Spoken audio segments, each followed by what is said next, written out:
Je vous salue tous dans le précieux nom de notre Seigneur et Sauveur Jésus. Me voilà encore devant vous pour partager la bonne nouvelle qui nous a sauvés et qui nous garantit l'éternité, c'est-à-dire la parole du Seigneur.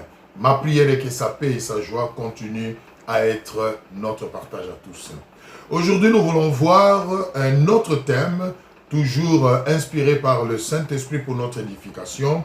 Nous l'intitulons comme suit: Dieu se manifeste au lieu fixé. Dieu se manifeste au lieu fixé. Ah, c'est important, bien-aimé. La notion de lieu est très importante dans notre marche avec le Seigneur parce qu'en amont, il y a des choses que Dieu a déjà préparées pour nous en un lieu précis et à un temps fixé.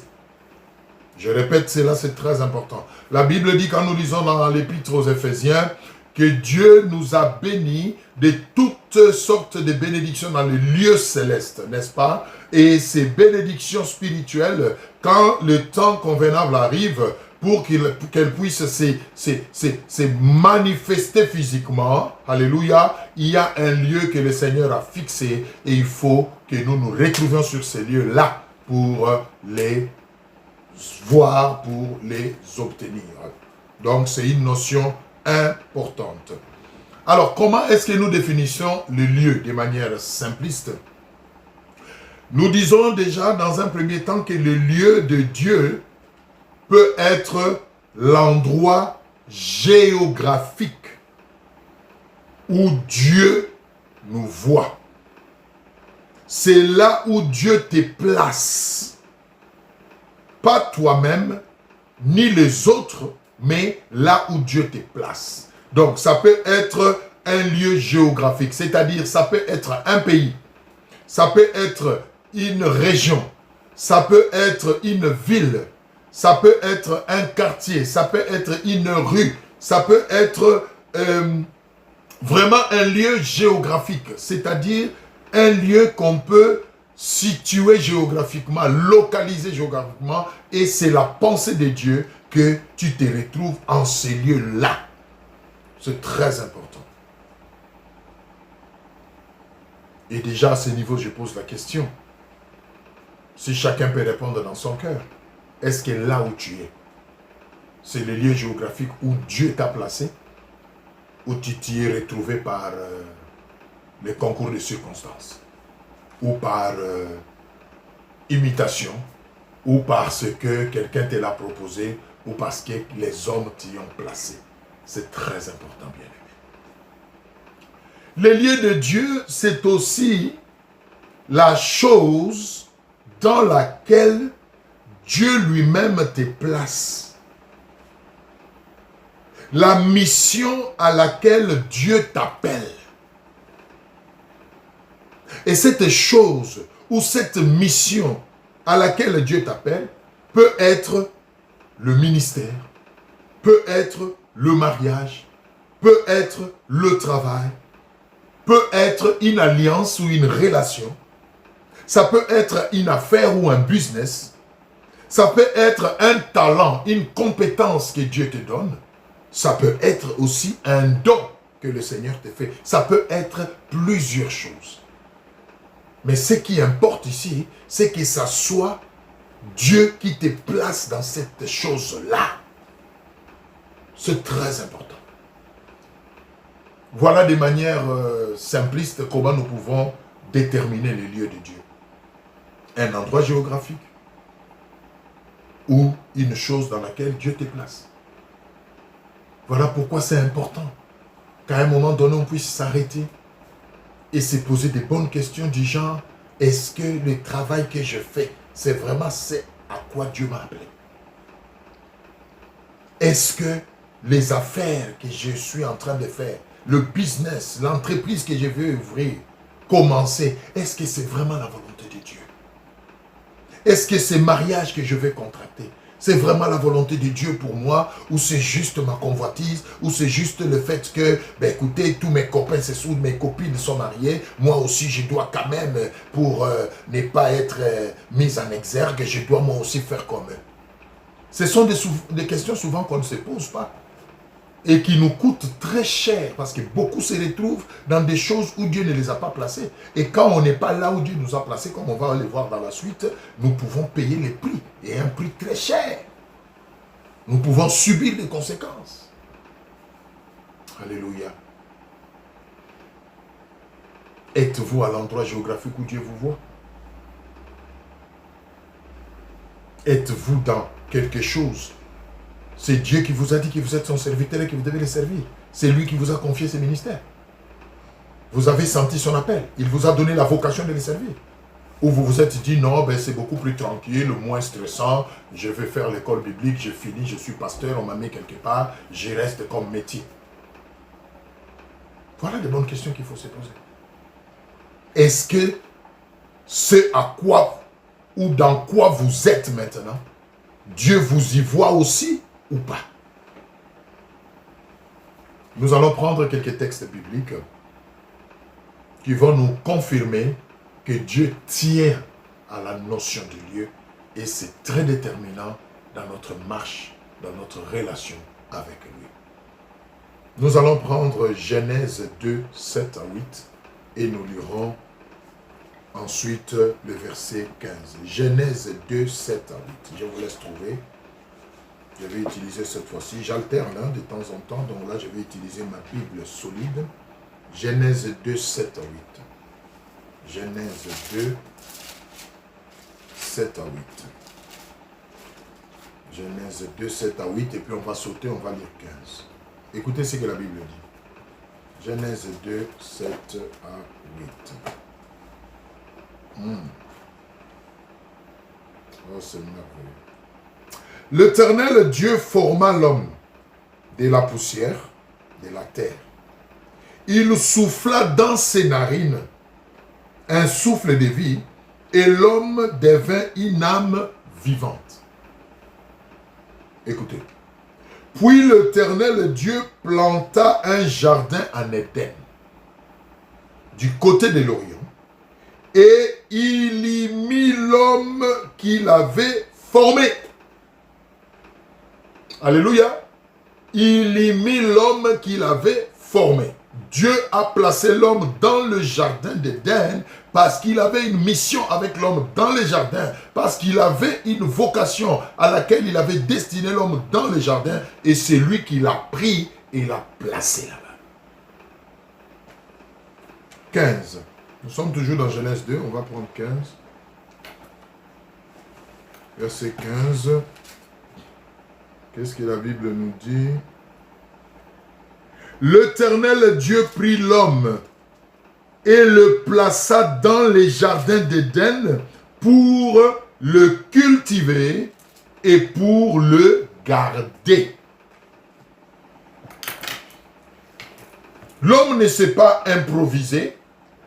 Dieu n'a pas juste créé l'homme et soufflé les souffles de vie, l'esprit dans ses narines pour qu'il devienne être vivant, pour lui dire débrouille-toi, le monde est grand, j'ai tout créé, allez va t'installer là où tu veux, non? Il l'a pris et il l'a placé dans les jardins. Bien aimé, c'est très important. Est-ce que c'est Dieu qui vous a placé là où vous êtes maintenant? Qui sait si c'est à cause de ça que rien ne marche? Qui sait? Vous tournez à rond. Vous galérez comme jamais. Alors que tout autour de vous, les choses semblent prospérer pour les autres. Arrêtez-vous, posez-vous la question. Est-ce que vous êtes là où Dieu vous voit? Interrogez-le. Et si ce n'est pas là où Dieu vous voit, si vous en avez la révélation, ayez l'humilité et suffisamment de courage de quitter et d'aller là où Dieu vous voit. C'est important. C'est important. Genèse 12, 1. Nous allons prendre Genèse 12, 1. Que Dieu nous aide à comprendre ces choses. Vous êtes dans les ministères. C'est Dieu qui vous a dit que vous devez faire le ministère. Moi aussi, je vais faire une église. Toi qui? Est-ce que c'est Dieu qui t'a dit? Voilà comment tu es en train de traîner les gens dans la boue. Voilà comment tu es devenu un imposteur. Tu fais n'importe quoi dans le ministère parce que Dieu ne t'y voit pas. Le travail que tu as, est-ce que c'est Dieu qui t'a placé? Bien-aimé, c'est important. Genèse 12, 1. Genèse 12, 1. Qu'est-ce que la Bible dit?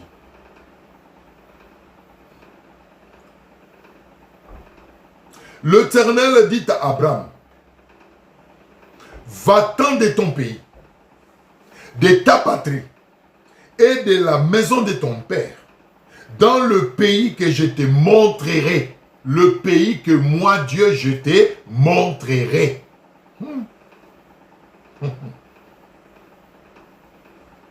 Alléluia. Dieu dit à Abraham, quitte ta patrie, quitte ta nation, quitte ta famille, mais va, pas n'importe où, là où moi je vais t'indiquer. Parce que souvent nous nous consolons en disant, la terre appartient à Dieu. J'ai entendu les enfants de Dieu abuser de la parole de Dieu. La Bible dit, partout où foulera la plante de tes pieds, je te donne ce lieu. Mais qu'est-ce que vous comprenez par là? C'est Dieu qui a créé le monde appartient à mon Dieu. Je peux me retrouver là où je veux. C'est faux, bien-aimé, ne vous trompez pas, c'est faux. Si Dieu vous voit à gauche, vous allez vous installer à droite, vous ne bénéficierez pas de son plan. Mais dans son amour, il va vous donner des enseignements comme celui-ci pour que vous puissiez réajuster la marche et qu'avec humilité, vous puissiez rentrer à ses pieds. Seigneur, où me vois-tu? Et avoir le courage d'aller là où il vous voit. C'est très important. Nous continuons à lire la parole de Dieu. Genèse 22, 1 à 2 et après 3 à 4. Genèse 22.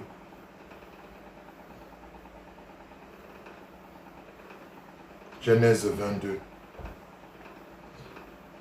Genèse 22, 1 à 2. Écoutez ce que la Bible dit. Après ces choses, Dieu mit Abraham à l'épreuve et lui dit, Abraham, et il répondit, mais voici. Dieu dit, prends ton fils, ton unique, celui que tu aimes, Isaac, va-t'en au pays de Moria. Et là, écoutez, et là, offre-le en holocauste sur l'une des montagnes que je t'indiquerai, que je te dirai. Bien aimé, le lieu, Dieu tient au lieu. Parce que dans son plan préétabli, il a déjà désigné les endroits, les différents endroits où il te voit et où il a placé ta bénédiction. Beaucoup de gens sont en train de galérer à gauche, alors que Dieu le voit à droite. Il y a des choses que tu demandes à Dieu jusqu'aujourd'hui, ça fait des années que tu n'obtiens pas. Et je te garantis que tu ne les obtiendras jamais. Non pas parce que Dieu ne t'écoute pas. Non pas parce que Dieu n'exauce plus. Non pas parce que Dieu a vieilli et que sa capacité de son ouïe a vieilli. Non. Mais tout simplement parce que tu n'es pas là où Dieu te voit. Tu as suivi le mouvement de tout le monde. Tu as quitté ta nation. Tu te retrouves à l'étranger. Est-ce que c'est Dieu qui te voit là-bas? Dieu t'a dit de quitter. Et même s'il t'a dit de quitter, est-ce que là où tu es, c'est là où il t'a indiqué? Bien aimé, c'est important. C'est important. Voilà pourquoi beaucoup font n'importe quoi à l'étranger. Parce que quelque part, ils se sont rendus compte qu'ils ne se retrouvent plus. Et quand vous ne vous retrouvez plus, le diable vous récupère. Il vous introduit dans des magouilles, dans des faussetés, dans des mensonges, dans des choses qui n'honorent pas Dieu et qui compromettent votre vie pour l'éternité. Il y a des gens qui sont dans des mensonges. Seule la grâce de Dieu peut les sortir de là. Il y en a qui ont régné leur famille. Il y en a qui ont tué tous les membres de leur famille pour trouver faveur. Là où ils se sont retrouvés par convoitise, par mouvement de la masse. Bien-aimés, cherchez la pensée de Dieu. Ne faites pas quelque chose parce que tout le monde le fait. Regardez ici. C'est Dieu qui demande à Abraham d'offrir Isaac en holocauste. C'est Dieu qui veut cette offrande-là. Mais il ne dit pas seulement à Abraham, offre-moi Isaac. Il lui dit, tu vas m'offrir à la montagne que moi je vais t'indiquer. Alléluia. Oh bien-aimé, si Abraham s'était hasardé d'offrir Isaac quelque part d'autre qu'à la montagne où Dieu l'attendait, il allait tuer Isaac. Et nous allons voir pourquoi. Si Abraham s'était dit, la pensée de Dieu, ce que Dieu attend de moi, c'est que je puisse lui offrir Isaac. Donc n'importe où je peux m'enfermer et offrir Isaac. Il allait tuer Isaac. Et pourtant la pensée de Dieu n'était pas qu'Isaac soit mort. Dieu voulait juste voir jusqu'où Abraham était prêt à aller avec lui dans son amour. Tout simplement. Et dans sa majesté, il avait prévu à la montagne qu'il avait indiquée à Abraham une solution de l'échange. Donc si Abraham était allé ailleurs, il n'allait pas voir la solution de l'échange et il allait tuer Isaac. Voilà comment beaucoup ont tué leur destinée. Voilà comment beaucoup ont compromis leur bénédiction, leur épanouissement, parce qu'ils ne sont tout simplement pas là où Dieu les voit. Tout le monde voyage, tout le monde. Mais tu n'es pas tout le monde. Tu n'es pas tout le monde. Tu es toi. Alléluia. Lisons les versets 3 et 4. Nous allons voir pourquoi, si Abraham n'était pas obéissant, il allait tuer Isaac. 3 à 4. Donc nous sommes toujours dans Genèse 22. Nous venons de lire 1 à 2. Lisons maintenant 3 à 4. Écoutez. Abraham s'éleva de bon matin, sella son âne, et prit avec lui 2 serviteurs et son fils, Isaac. Il fendit du bois pour l'Holocauste et partit pour aller, écoutez, et il partit pour aller au lieu que Dieu lui avait dit. Abraham n'est pas allé n'importe où. Le 3e jour, Abraham levant les yeux, vit le lieu de loin. Le 3e jour, Abraham levant les yeux, vit le lieu de loin. Continuons la lecture pour avoir une pensée exhaustive. Nous sautons, nous prenons ce qui nous intéresse.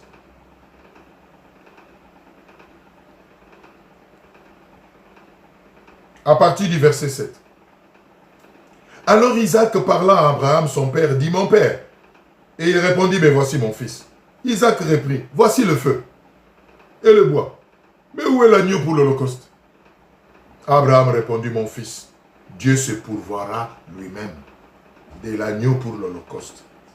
Et ils marchèrent tous deux ensemble. Lorsqu'ils furent arrivés au lieu que Dieu lui avait dit, bien aimé, ce n'est pas pour rien qu'on insiste. À chaque fois on dit au lieu que Dieu lui avait dit. Lorsqu'ils furent arrivés au lieu que Dieu lui avait dit, Abraham y éleva un autel et rangea les bois. Il lia son fils Isaac et les mit sur l'autel par-dessus le bois. Pauvre Isaac. C'est en ce moment-là qu'Isaac s'est rendu compte que, au fait, l'agneau pour l'Holocauste, c'était lui.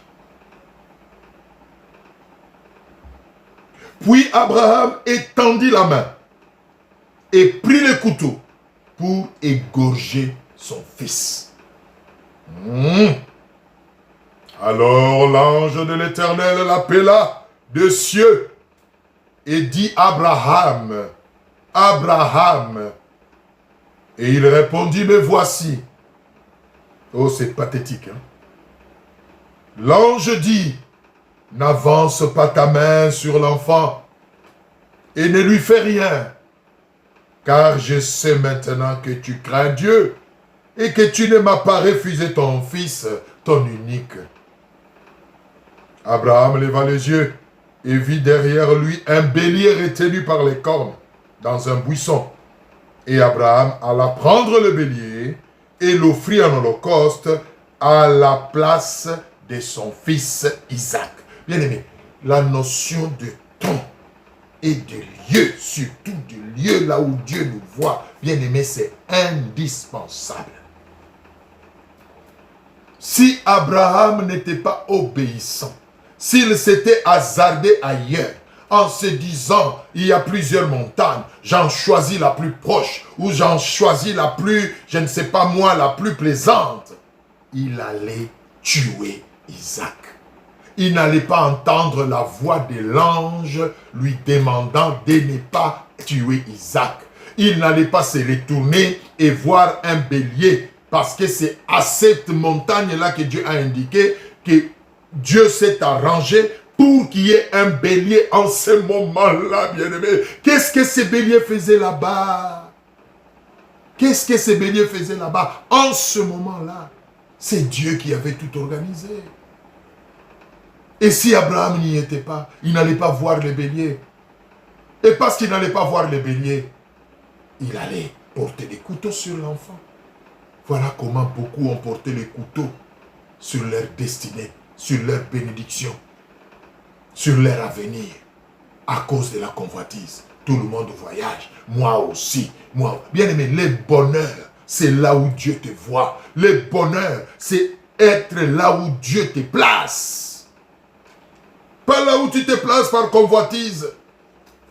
Si Dieu te voit dans un désert, bien-aimé, tu mangeras, tu boiras à ta faim et à ta soif. Dieu va veiller sur ça.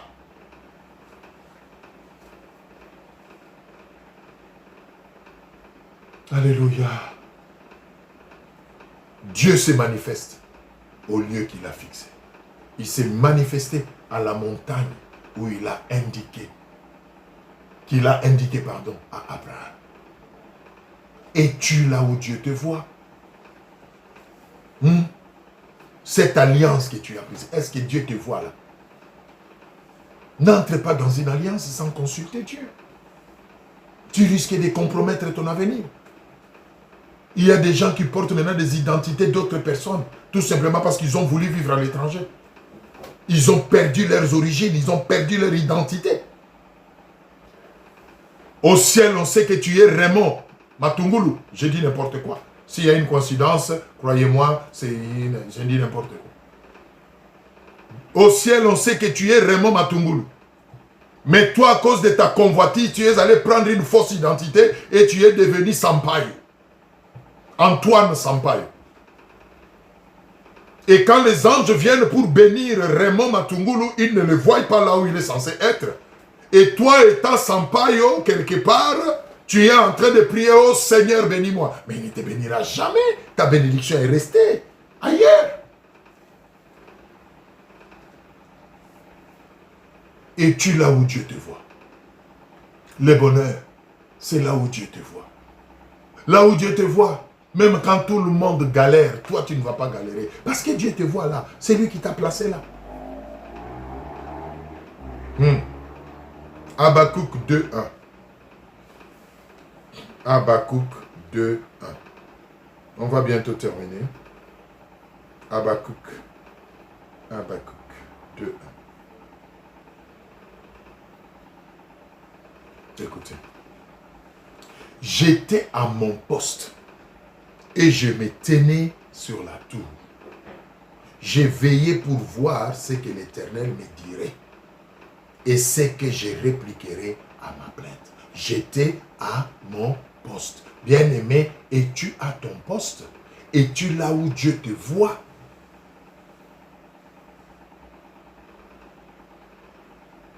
Ou tu es là où les hommes t'ont placé? Ou tu es là où ta convoitise t'a amené? Voilà pourquoi tu fais n'importe quoi. Voilà pourquoi tu es devenu un escroc, un menteur. Tu dois faire des magouilles, donner des fausses prophéties, mentir. Dieu m'a dit, pour arriver à soutirer quelque chose. Parce que tu dois survivre. Mais là où Dieu te voit, tu n'auras pas à faire toutes ces manœuvres-là. Il pourvoira. Il voyait Abraham à cette montagne-là et il a pourvu au bélier. Et si vous lisez la suite de l'histoire du chapitre 22, Abraham a dit, on appellera ces lieux le lieu de la providence divine. Là où Dieu pourvoit. Terminons avant de prier. Quels sont les avantages d'être là où Dieu nous voit?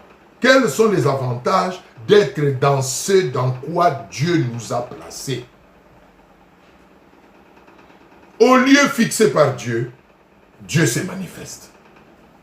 Voilà l'avantage. Quand on est là où Dieu nous voit, il se manifeste. Quand on est là où Dieu nous voit, il agit. Quand on est là où Dieu nous voit, il s'exprime Parce qu'il nous voit là pour un but. Mais de quelle manière il s'exprime? Premièrement, là où Dieu nous voit, il s'exprime par sa providence. C'est-à-dire, il nous donne la provision. Il nous donne ce dont nous avons besoin. Il nous nourrit. Il nous abreuve. Il nous habille. Il prend soin de nous. Parce qu'il nous voit là. Et nous avons vu ça dans Genèse 22, 6 à 14. Dieu voyait Abraham à la montagne et il a manifesté sa providence. Et Abraham l'a expérimenté comme Jéhovah Jireh, le Dieu qui pourvoit. Le psaume 23, 1 à 2, qu'est-ce que la Bible dit? L'Éternel est mon berger, je ne manquerai de rien. Bien-aimé, quand tu es là où Dieu te voit, tu ne manqueras de rien. Même si t'arrive de manquer quelque chose toute la journée, même au milieu de la nuit, parce qu'il te voit là, et il sait que tu es dans le besoin, il pourvoira. Sois là où Dieu te voit. Deuxième chose, quand nous sommes là où Dieu nous voit, il se manifeste par sa protection. La protection de Dieu, c'est là où Dieu nous voit. C'est-à-dire, la sécurité nous est garantie là où Dieu nous voit. Psaume 91, 1 à 7. Psaume 91, 1 à 7, vous connaissez. C'est lui qui se repose à l'ombre du Tout-Puissant. Vous connaissez l'histoire, je vous fais grâce de la lecture. À l'ombre du Tout-Puissant, nous reposons à l'abri, sous les ailes de Dieu. Il déploie ses ailes, comme une poule déploie ses ailes pour couvrir et protéger ses poussins. C'est important, bien-aimés. Soyons là où Dieu nous voit. Faisons les choses que Dieu nous demande de faire. Soyons dans les alliances que Dieu nous a données. Pas là où les hommes nous placent. Pas là où nous nous plaçons nous-mêmes par convoitise, bien-aimés. Parce que là où Dieu nous voit, il y a la providence et il y a la protection. Ésaïe 43, 1 à 5. Vous traverserez les eaux ne vous submergeront pas. Vous passerez par le feu ne vous consumera pas. Pourquoi? Parce que je serai avec vous. Alléluia. Quand vous êtes là où Dieu vous voit, cela ne signifie pas que tout sera rose.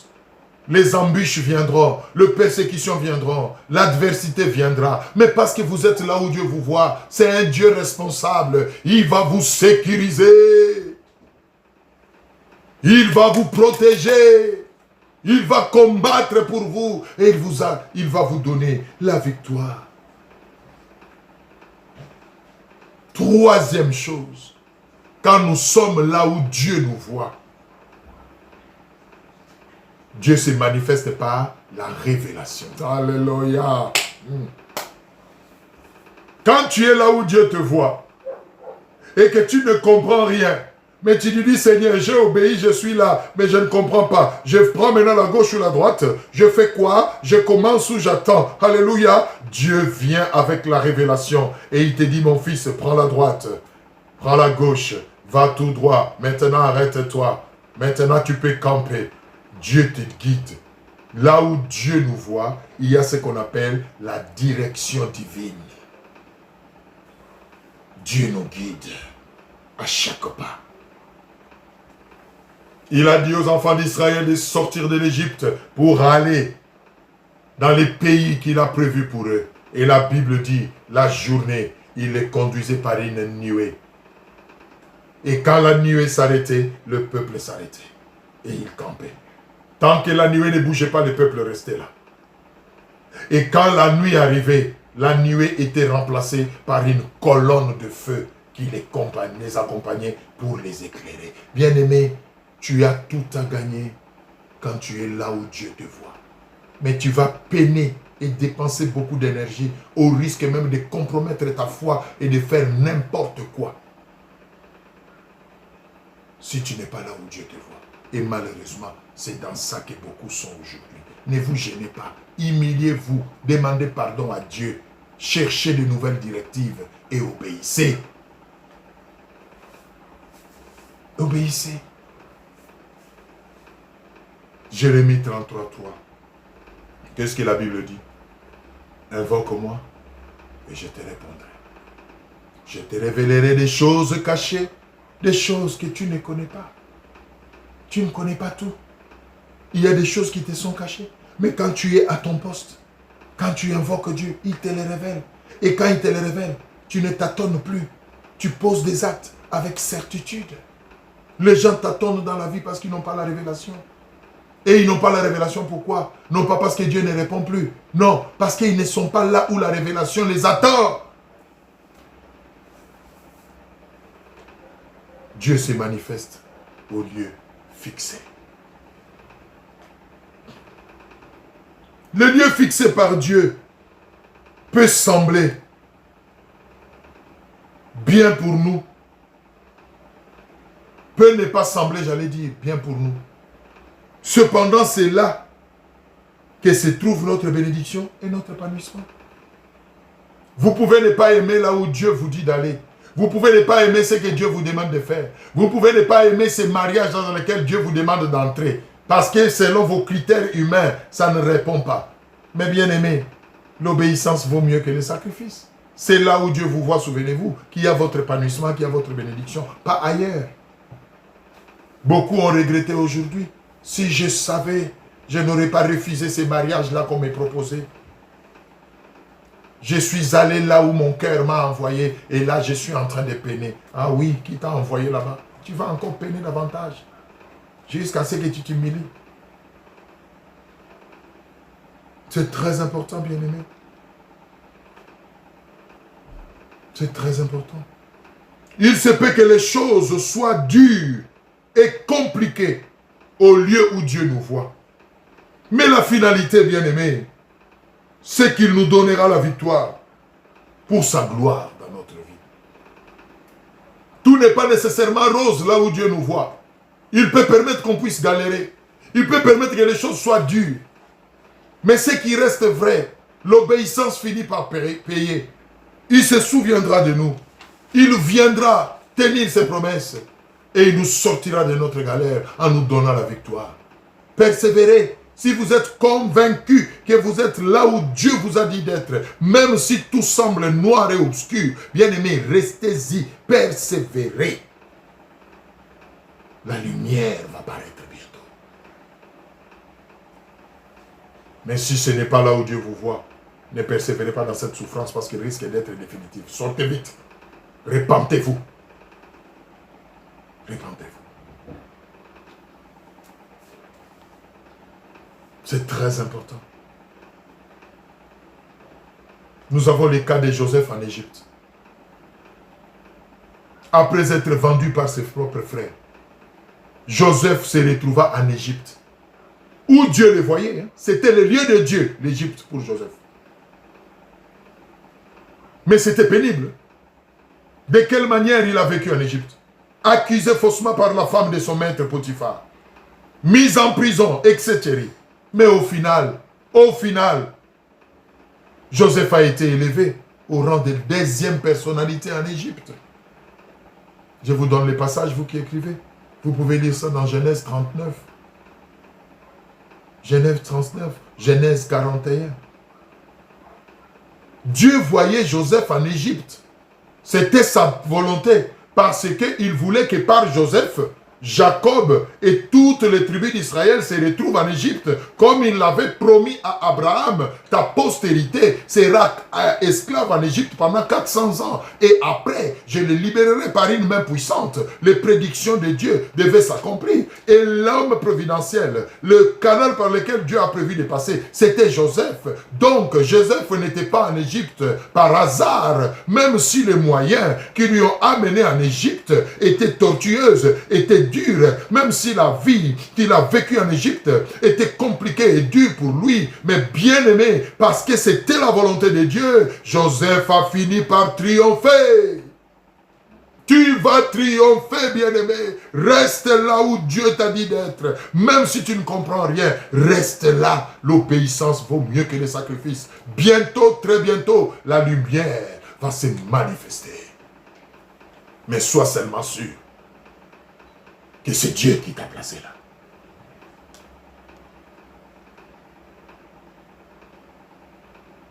reste là.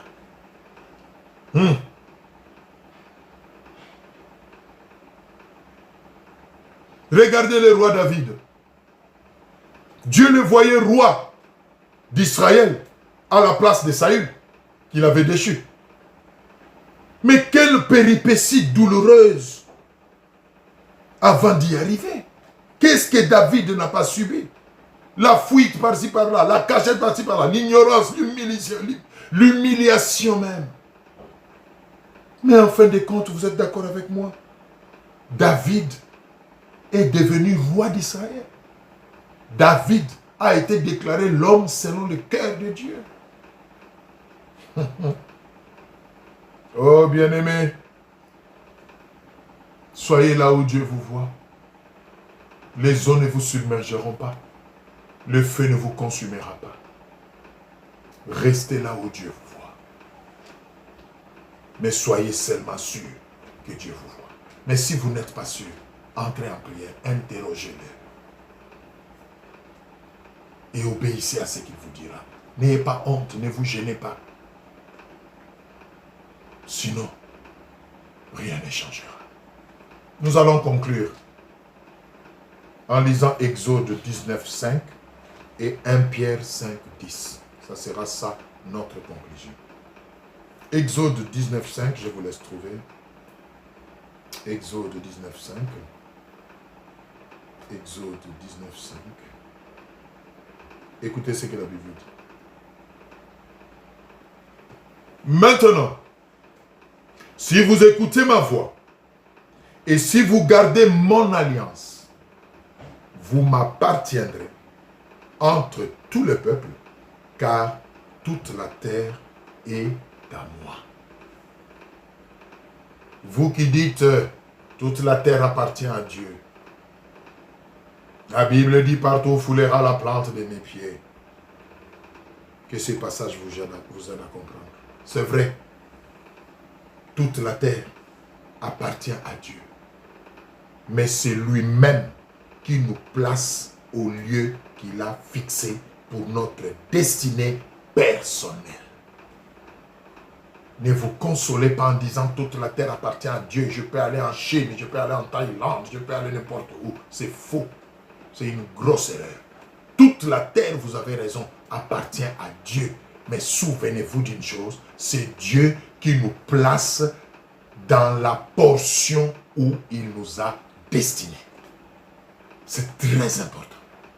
Beaucoup sont tombés dans ces pièges et ils sont en train de faire n'importe quoi. Il y en a qui ont même compromis leur foi dans les péchés, dans des trafics bizarres parce qu'ils doivent survivre une fois à ces lieux-là. Toute la terre appartient à Dieu, mais Dieu ne vous voit pas sur toute la terre. La preuve en est que vous n'êtes pas omniprésent. Il vous voit à un endroit bien précis de la terre. Et c'est lui qui doit vous y conduire. N'y allez pas de vous-même. Deuxième passage. 1 Pierre 5, 10. 1 Pierre 5, 10. 1 Pierre 5, 10.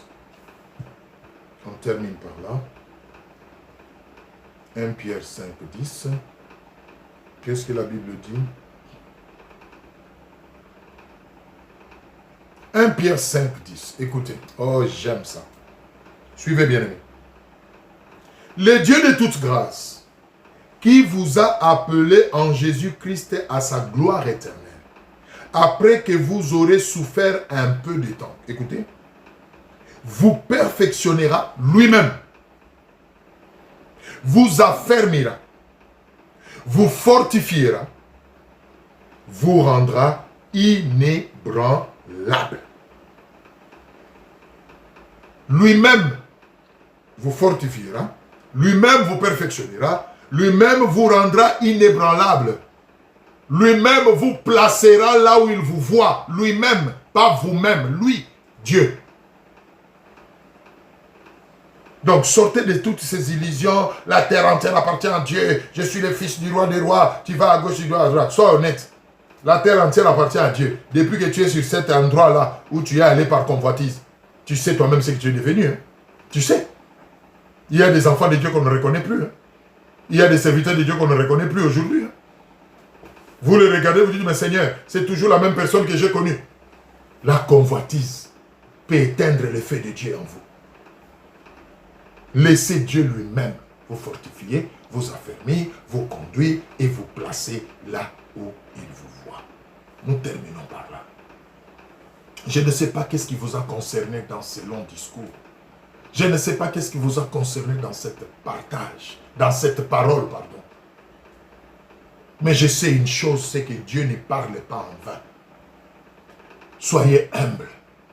Si vous êtes convaincu que vous n'êtes pas là où Dieu vous voit, priez Dieu qu'il vous inspire. Demandez pardon, qu'il vous oriente à nouveau. C'est très important. Surtout vous qui êtes dans des lieux géographiques, je précise, là où Dieu ne vous voit pas. Interrogez-les et ayez le courage de quitter et d'aller là où Dieu vous dira. Vous qui êtes dans des choses où Dieu ne vous voit pas, rentrez en prière et faites ce qu'il vous mettra à cœur. C'est important. Il est souverain, il sait ce qu'il fait. Vous êtes dans un business qui vous a compliqué la vie, qui vous a poussé à devenir escroc, menteur, fossoyeur, fraudeur. Vous ne payez pas les impôts, vous êtes dans la magouille, dans les trafics illicites. Dieu ne peut pas vous mettre dans des choses comme ça. Quittez. Prenez le courage. Demandez pardon et demandez à Dieu de vous orienter. À une seule exception. Parce qu'il ne faut pas que les gens en profitent pour faire ce qu'ils ont toujours planifié dans leur cœur. On nous a dit quand on n'est pas dans ce que Dieu nous a placé, il faut quitter. Non, il y a une exception. En ce qui concerne les mariages. Ne va pas divorcer après ces messages en disant non, c'est mariage, je me rends compte que Dieu ne m'a pas mis là-bas, je quitte. Non, reste là. Pour les cas de mariage, tu y restes. Et tu pries jusqu'à ce que Dieu te dise ce qu'il faut faire. Ne quitte pas. Endure, paye le prix, implore la grâce de Dieu. C'est très important. Que le Seigneur vous bénisse et que lui-même fasse monter une prière individuelle dans le cœur de chacun maintenant, selon ce qu'il vit et selon ce qui a concerné sa vie dans ces messages. Quant à moi, je dis que la volonté de Dieu seule s'accomplisse dans la vie de vous tous. Au nom puissant de Jésus. Amen. Que mon Dieu vous bénisse. Au revoir.